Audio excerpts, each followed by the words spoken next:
இப்போ என்ன பார்க்க போகிறோம் அப்படின்னா, மரங்களுக்கு எல்லாத்துக்கும் இந்த காம்ப்ளெக்ஸு, பொட்டாசியம், யூரியா இதெல்லாம் சேர்த்து இன்றைக்கி உரம் இட போகிறேன். அதுதான் உரம் இட்டு இன்னும் தண்ணி பாய்ச்சிக்கிட்டு இருக்கு. ஆல்ரெடி பார்த்தீங்களா, தண்ணி பாய்ஞ்சிட்ருக்கு. இந்த மாதிரி அந்த தண்ணி தண்ணியில் அது மூழ்கிற மாதிரி இருக்கணும் அந்த உரம்.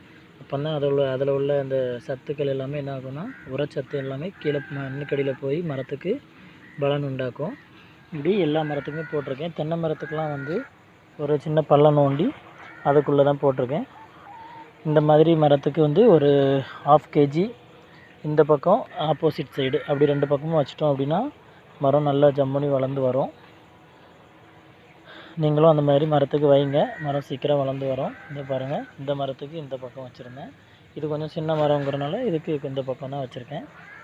இன்னும் கொஞ்சம் வளர்ந்ததுக்கப்புறம் இந்த உரம் 3 மாதத்துக்கு ஒரு வாட்டி நம்ம வைக்கலாம். அப்போ தான் மரங்கள் சீக்கிரமாக வளர்ந்து